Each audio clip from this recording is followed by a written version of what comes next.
Hello everyone, welcome back to my channel Drishti में। तो आज मैं लुसेंट मध्यकालीन भारत में जो है टॉपिक सल्तनत काल में टॉपिक लोधी वंश को कवर करने जा रहे हैं।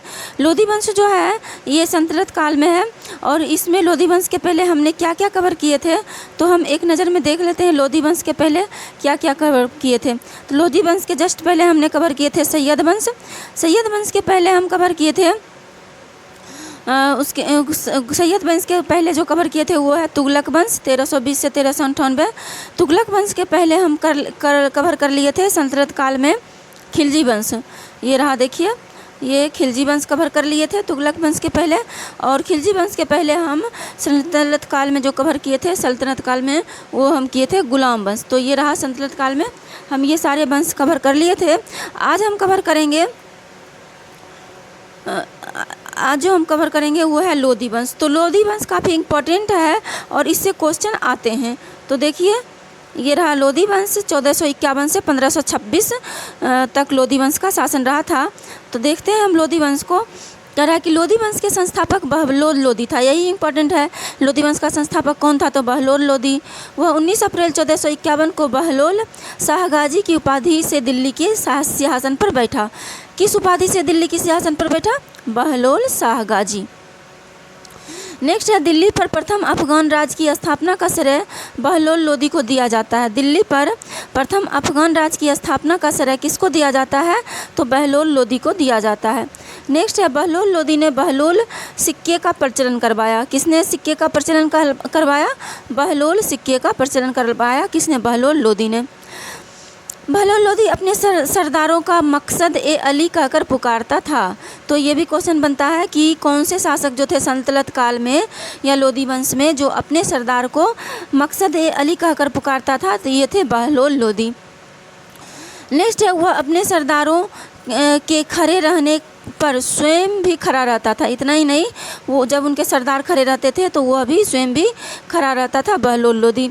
बहलोल लोधी का पुत्र निजाम खां था। 17 जुलाई 1489 में सुल्तान सिकंदर शाह की उपाधि से दिल्ली के सिंहासन पर बैठता है। यानी कि जो बहलोल लोधी का पुत्र कौन है? निजाम खां। ये कब दिल्ली के सिंहासन पर बैठता है? तो 17 जुलाई 1489 को सुल्तान सिकंदर शाह के नाम से दिल्ली की सिंहासन पर बैठता है। 1504 में सिकंदर लोधी आगरा शहर की स्थापना करवाया था। याद रखिएगा, आगरा शहर की स्थापना किसने करवाया था? तो सिकंदर लोधी ने, जो बहलोल लोधी का पुत्र होता है जिसका नाम निजाम खां होता है। और जब गद्दी पर बैठता है तो वो अपना नाम रख लेता है सुल्तान सिकंदर शाह और वही सिकंदर लोधी कहलाता है जो आगरा शहर की स्थापना करवाता है 1504 ईस्वी में। नेक्स्ट है भूमि के लिए मापन प्रमाणिक पैमाना गजे सिकंदरी का प्रचलन सिकंदर लोधी ने करवाया था। ये क्वेश्चन पूछा भी गया है कि गजे सिकंदरी का प्रचलन किसने करवाया था भूमि मापन प्रमाणिक पैमाना के लिए? तो ये करवाया था सिकंदर लोधी ने। नेक्स्ट है गुलरुखी शीर्षक से फारसी कविताएं लिखने वाला सुल्तान सिकंदर लोधी था। यानी कि गुलरुखी शीर्षक से फारसी कविताएं लिखने वाला कौन सा सुल्तान था? तो ये हो जाएगा गुलरुखी शीर्षक से फारसी कविताएं लिखने वाला सुल्तान सिकंदर लोधी था।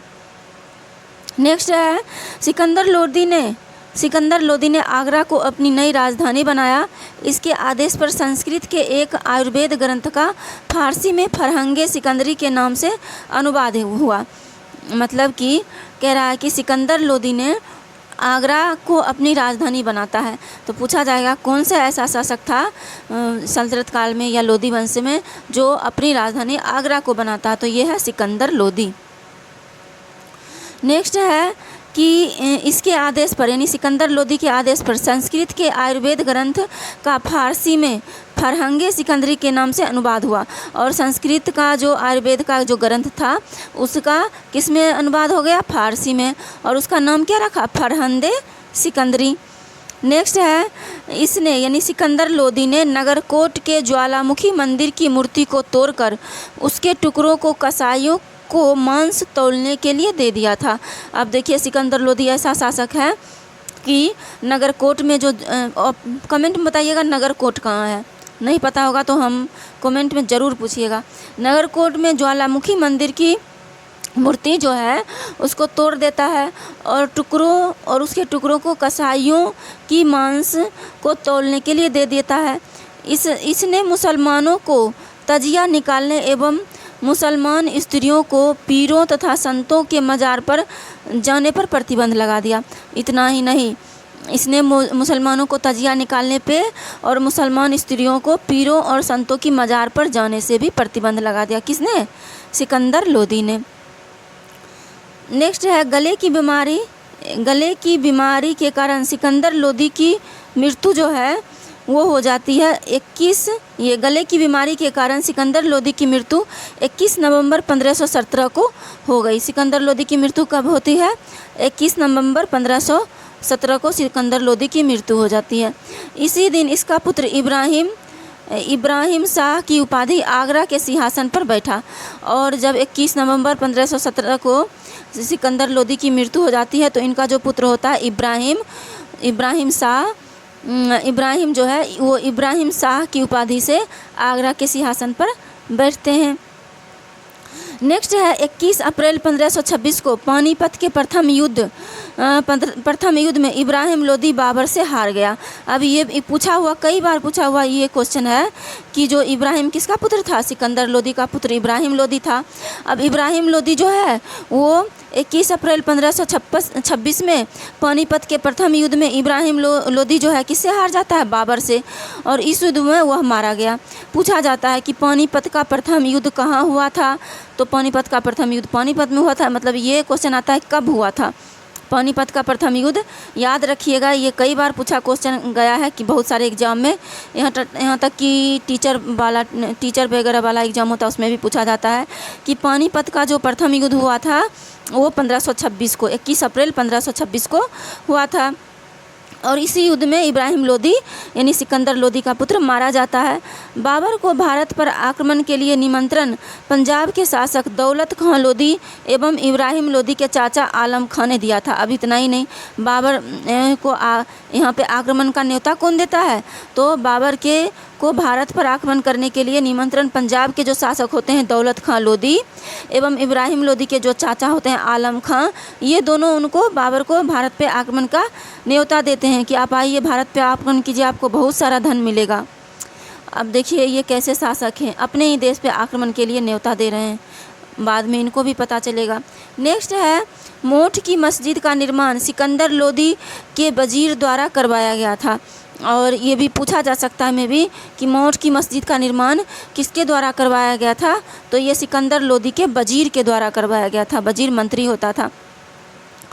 और जो है नेक्स्ट है सल्तनतकालीन शासन व्यवस्था। हमने सल्तनतकालीन का सारा जो वंश था, गुलाम वंश, देखिए सल्तनत काल को कौन कौन वंश पर है? गुलाम वंश, खिलजी वंश, तुगलक वंश, उसके बाद इसके लोदी सैयद वंश, उसके बाद लोदी वंश।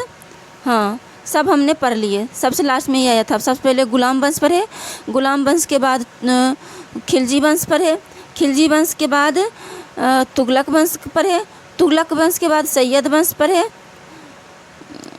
उसके बाद ये वंश पर है क्या? लोधी वंश है ना।